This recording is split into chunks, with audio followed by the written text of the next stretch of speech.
পরিবারের দায়িত্ব নিতে বয়স লাগে না।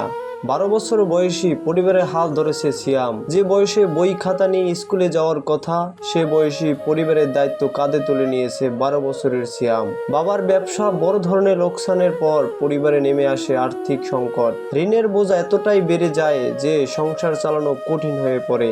এমন পরিস্থিতিতে ছোট সিয়ামই হয়ে ওঠে পরিবারের একমাত্র ভরসা। প্রতিদিন ভোরে ঘুম থেকে উঠে সিয়াম বেরিয়ে পড়ে রাস্তায়। হাতে ছোট একটি ঝুড়ি, তাতে সাজানো থাকে পান সুপারি। সারাদিন বিভিন্ন জায়গায় ঘুরে ঘুরে পান বিক্রি করে সে। কখনো রোদ, কখনো বৃষ্টি, কোনো কিছুতেই তাকে থামাতে পারে না।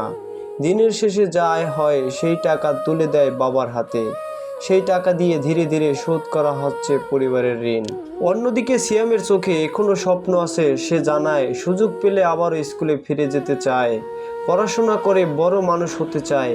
কিন্তু আপাতত পরিবারের দায়িত্ব তার কাছে সবচেয়ে বড়।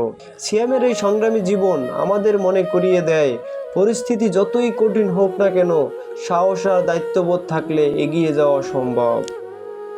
এই ব্যবসাটা কেন করতেছো? অভাবে অভাবের কারণে ব্যবসা নামতে হয়েছে। কি অভাব তোমার পরিবারে? আব্বু অনেক টাকা ঋণ করছি। বাবা ঋণ করেছে, এই জন্য তোমাদের অভাব। জি। বাবা কি কাজ করতো আগে? আগে বাঙ্গার বেচতো। তোমরা কয় ভাই বোন? 2 ভাই 1 বোন।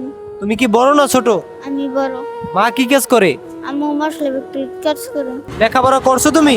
জি। কোন ক্লাস পর্যন্ত পড়ছো? খাই। এখনো লেখাপড়া করতে ইচ্ছে হয় না? এটা লেখাপড়া করতে পারতেছো না পরিবারের সমস্যার জন্য? জি। তোমার নাম কি? সিয়াম। গ্রামের বাড়ি কোন জেলায়? জামালপুর। থানা কোনটা? রশিদপুর। তোমার বাবা মা কি বেঁচে আছে? জি।